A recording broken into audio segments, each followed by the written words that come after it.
In this lesson, we're going to be making a floor plan using AutoCAD. So if you haven't already done so, you want to make sure that when you open up AutoCAD that you've set it up with the startup menu and you're using number 1, which gives you options when you open up AutoCAD. So go ahead and do that if you haven't done it already. Close AutoCAD and then reopen AutoCAD. And we're going to be making FloorPlan B, which you can see behind the startup menu. So you want to go to Quick Setup, and then what you want to do is select Architecture. And this is going to change the format, and the width is going to be 60 feet by 40 feet in length. First thing we want to do is go to our multi-line style menu. And we're going to create a new wall, essentially. And so we'll type in wall. And we're going to be making this 5 inches. So you want to cap this off. You can see it happening in the background. And so since it's 5 inches, we're going to go 2.5 up and 2.5 down. So minus and positive 2.5. And then go ahead and title this a 5-inch wall and say OK. Next thing, and make sure that you set current, otherwise it defaults to the previous one in there, and press OK.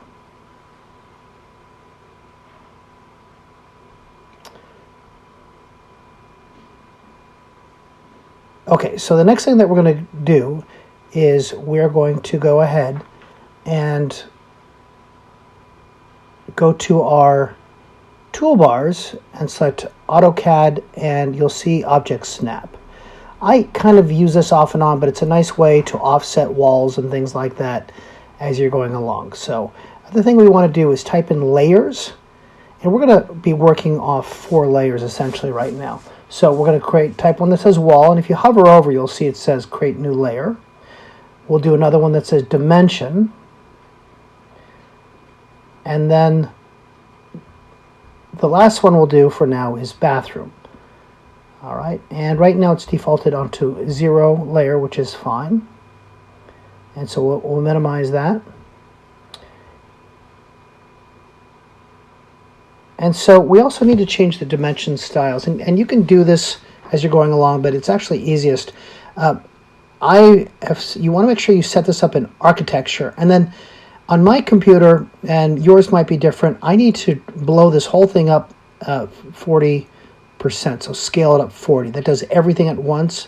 It's a meta feature. All right, so I am in drafting annotation. And so rather than just start on the multi-line, I'm just going to take a line and outline the entire wall. And so I'm going to go up 28 feet, go over 35 feet, and I'm just following the textbook. But here I need to just go down 12 inches. So if you look at it, there's a door that I have to compensate for, and you want to make sure that you're stopping where the walls have a break in it for the doors.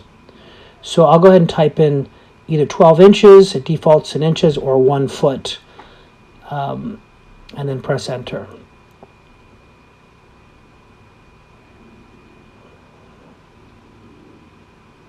And at the same time, I'm also making the door, which is 2 feet 11 inches.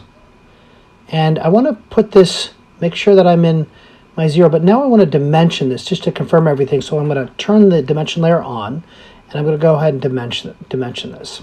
So 28 feet by 35 feet.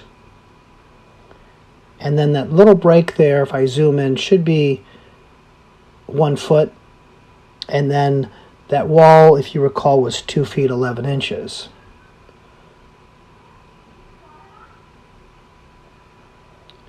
Okay, so what I'm going to do is go ahead and, it's easier, rather than doing all the math, I'm just going to go up to the top on my next line and just start up top and make a 25-foot line and come down. And push enter, and then I'm going to come over. Now I've already done the math here.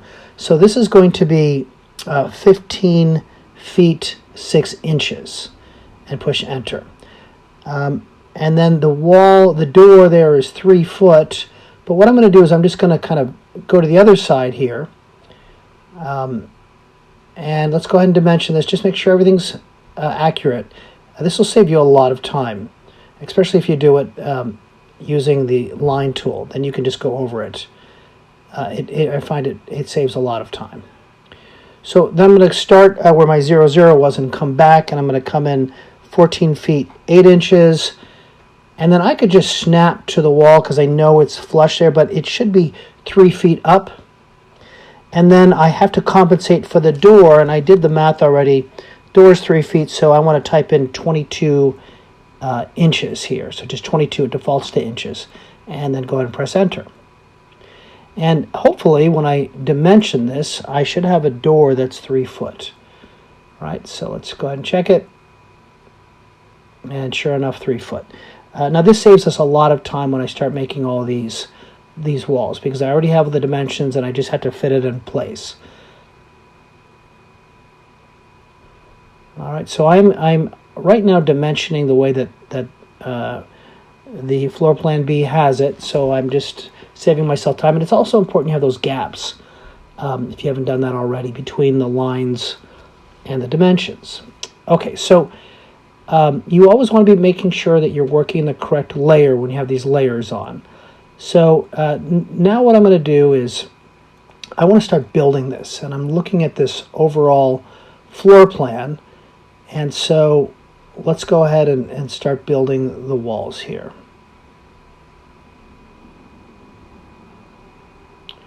Okay, so make sure that I'm in the wall layer, and I can just turn the dimension off. If this is all done correctly, when I turn the layer off, everything in that layer should disappear. So there's no dimensions, so that's good. Now I'm going to go ahead to draw a multi-line, and it's going to default to the one we made. And I'm just going to go inside of that line and click it and drag it to the very top, and then just go all the way over. But I'm going to stop at where the door was, a foot down, and push enter. And then I'm going to do the same thing all over again.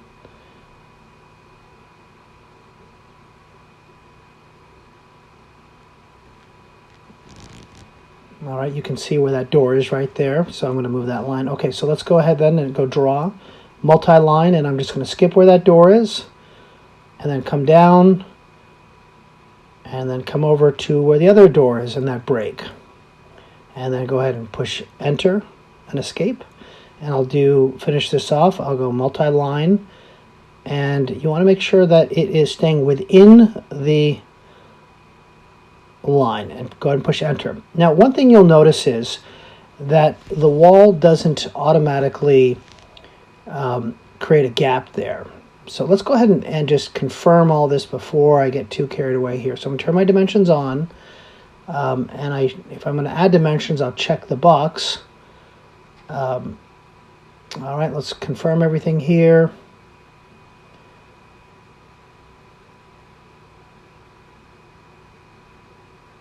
All right, so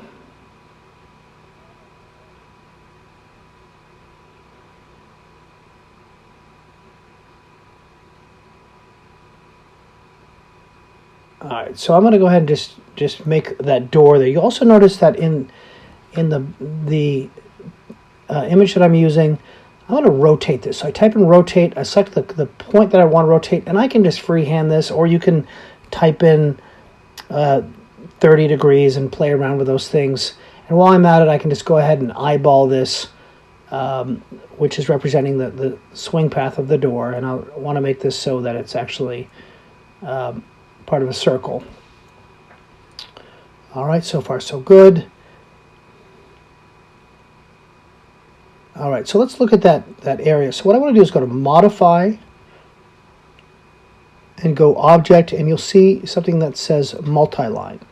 And I want to identify what I need, and this one is a corner joint.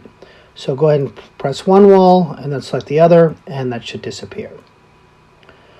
All right, and I recentered it, just clicking the top menu.